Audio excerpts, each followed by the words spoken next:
سب سے پہلے آپ کو بتائیں کہ چیئرمین پیپلز پارٹی بلاول بھٹو زرداری کا کہنا ہے کہ وفاق میں 17 بڑی وزارتیں بند کر کے 300 ارب عوام پر لگائیں گے۔ فرٹیلائزر، توانائی اور دیگر سیکٹرز کو دی جانے والی 1500 ارب کی سبسڈی مزدور اور کسان کو براہ راست دیں گے۔ انہوں نے اقتدار میں آ کر کسان، مزدور اور نوجوان کارڈ اور غریبوں کو 300 یونٹ تک بجلی مفت دینے کا اعلان بھی کیا۔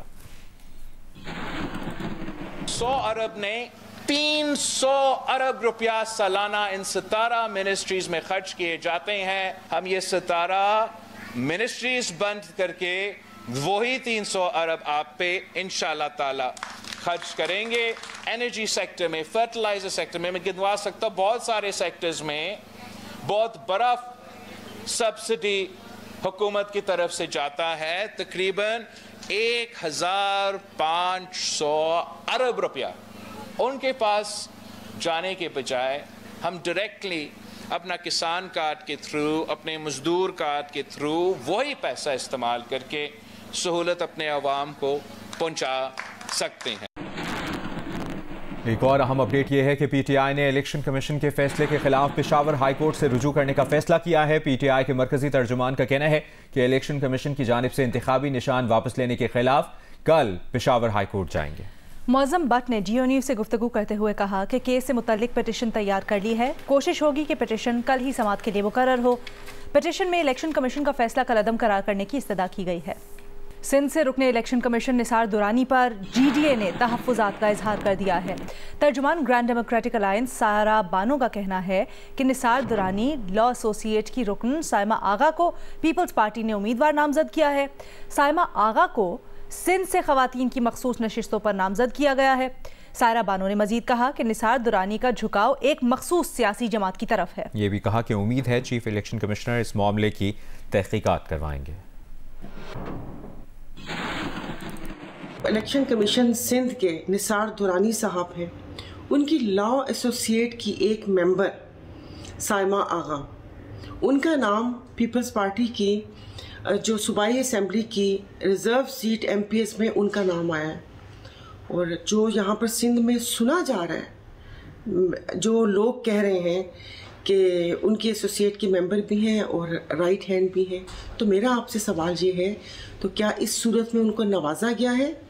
تو اس قسم کی یہ جو باتیں ہیں یہ الیکشن کی شفافیت پر سوال اٹھاتی ہیں، تو پلیز مجھے میرے سوال کا جواب دے دیجیے گا کہ ان کا نام ریزرو سیٹ میں کیسے آیا۔ الیکشن سے متعلق گہما گہمی جاری ہے۔ لاہور کے مختلف ریٹرننگ افسروں کی طرف سے امیدواروں کے کاغذات نامزدگی کی جانچ پڑتال کا عمل بھی جاری ہے، اور قومی اسمبلی کے حلقہ NA 118 اور 121 کی صورتحال سے متعلق ہمیں آگاہ کریں گے عرفان نذیر۔ جی، میں لاہور میں کمشنر آفس کے دفتر کے باہر موجود ہوں۔ یہاں حلقہ NA 118 اور 121 کے ریٹرننگ افسروں کے دفاتر موجود ہیں، اور یہاں امیدواروں کے کاغذات کی جانچ پڑتال ہو رہی ہے۔ اب تک NA 121 سے مسلم لیگ نون کے شیخ روحیل اصغر اور سردار ایاز صادق کی جو کاغذات ہیں ان کی جانچ پڑتال ہوئی اور ان کو درست قرار دیا گیا، جبکہ NA 118 سے PTI کے جو ضیاء خاں ہیں ان کے کاغذات جو ہیں وہ درست قرار دیے گئے ہیں، جبکہ دیگر صوبائی حلقوں سے پیپلز پارٹی کے رہنما جہانگیر بدر مرحوم کے بیٹے ذوالفقار علی بدر اور حافظ سعید کے بیٹے طلحہ سعید نے بھی اپنے جو کاغذات ہیں ان کی جانچ پڑتال کروائی ہے، اور ان کے کاغذات جو ہیں وہ درست قرار دیے گئے ہیں، اور دیگر جو ریٹرننگ افسر ہیں ان کے وہ بھی جو امیدوار ہیں ان کے کاغذات کی جانچ پڑتال کر رہے ہیں، اور یہ سلسلہ شام 4:30 بجے تک جاری رہے گا۔ جی، خبروں کے سلسلے کو آگے بڑھاتے ہیں۔ آپ کو خبر دیں، راولپنڈی کے علاقے دھمیال جوڑیا میں اٹک آئل ریفائنری میں دھماکے کے باعث لگنے والی آگ پر قابو پا لیا گیا ہے۔ جائے وقوع پر امدادی کام جاری ہے۔ کمشنر راولپنڈی کا کہنا ہے کہ آئل سپلائی لائن سے تیل چوری کے باعث لیکیج ہو رہی تھی۔ واقعے کی مکمل انکوائری کریں گے، یہ بھی کہا گیا ہے کمشنر راولپنڈی کی جانب سے۔ مزید بتائیں گے ہمارے نمائندے شبیر ڈار۔ جی شبیر۔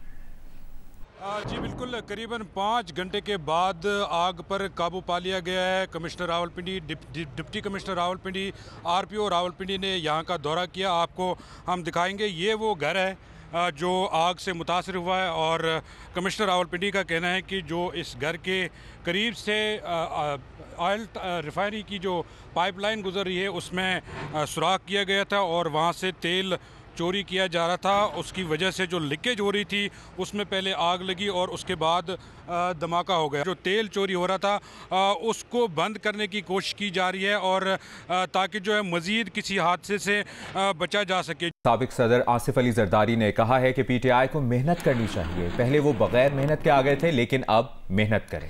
آصف علی زرداری نے کہا کہ NA 207 پر کاغذات نامزدگی کی جانچ پڑتال کے لیے ریٹرننگ آفیسر کے دفتر پہنچے تھے، جہاں پھر انہوں نے جیو نیوز سے خصوصی گفتگو کی۔ سر یہ اس وقت کیا ماحول دیکھ رہے ہیں، الیکشن ہوں گے یا نہیں ہوں گے؟ انشاءاللہ ہوں گے، کیوں نہیں ہوں گے؟ سپریم کورٹ چیف جسٹس نے کہہ دیا ہے، میں آپ سے کہہ رہا ہوں کہ ہوں گے۔ ابھی کیا ماحول دیکھ رہے ہیں آپ؟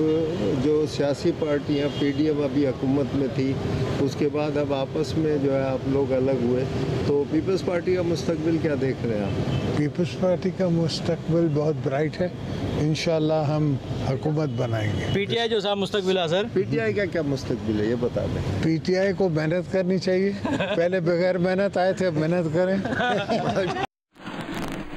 گھر کی کفالت کے لیے ایبٹ آباد سے کراچی جانے والے محنت کش کی دنیا ہی اجڑ گئی۔ گھر میں آگ لگنے سے بیوی اور 8 بچوں کے جاں بحق ہونے کے بعد تمام کی تدفین کر دی گئی۔ علاقے میں سوگ کی فضا ہے۔ نماز جنازہ میں لوگوں نے بڑی تعداد میں شرکت کی۔ ابرار رشید کی رپورٹ۔ ایبٹ آباد کے علاقے کلندر آباد کے دور افتادہ گاؤں ترہیڑی میں کچے گھر میں گزشتہ روز خوفناک آگ نے ماں اور 8 بچوں کو موت کی نیند سلا دیا۔ آگ لگنے کے بعد گھر کی چھت گر گئی اور تمام افراد ملبے تلے دب گئے۔ متاثرہ گھر کا سربراہ ذاکر عباسی بچوں کے بہتر مستقبل کے لیے محنت مزدوری کی خاطر کراچی میں مقیم تھا۔ اسے کیا علم تھا کہ وہ خواب جو بچوں کے لیے دیکھ رہا ہے اب وہ خواب ہی رہ جائیں گے۔ آج صبح بوجھل دل اور کپکپاتے ہاتھوں سے اس نے اپنی اہلیہ 5 بیٹیوں اور 3 بیٹوں کی تدفین کر دی۔ نماز جنازہ اور تدفین میں اہل علاقہ کی بڑی تعداد موجود تھی۔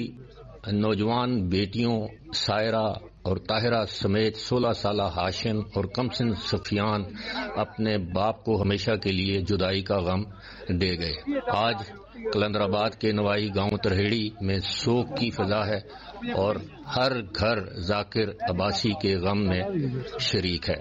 ابرار رشید، جیو نیوز، ایبٹ آباد۔ Army chief general Asim Munir کی کرسمس کی تقریب میں شرکت کے لیے کرائسٹ چرچ راولپنڈی آمد۔ Army chief general Asim Munir نے مسیحی برادری کے ساتھ کرسمس تقریبات کے سلسلے میں کرائسٹ چرچ راولپنڈی میں شرکت کی۔ ISPR کے مطابق چرچ انتظامیہ نے آرمی چیف کا خیر مقدم کیا، تہوار میں شرکت پر ان کا شکریہ ادا کیا۔ اس موقع پر آرمی چیف نے پاکستان میں مقیم تمام مسیحی برادری کو کرسمس کی مبارکباد دی۔ آرمی چیف نے مسیحی برادری کے لیے احترام کا اظہار کیا۔ ISPR کے مطابق آرمی چیف نے متحد اور ترقی پسند پاکستان کے لیے قائد کے حقیقی ویژن پر عمل کرنے پر زور دیا۔ آرمی چیف نے معاشرے میں بین المذاہب ہم آہنگی کے فروغ پر بھی زور دیا۔ آرمی چیف کا کہنا ہے کہ ہمیں امن دوستی کا سبق سکھاتا ہے اسلام بین المذاہب ہم آہنگی کی حوصلہ افزائی کرتا ہے، جو کہ وقت کی اہم ضرورت ہے۔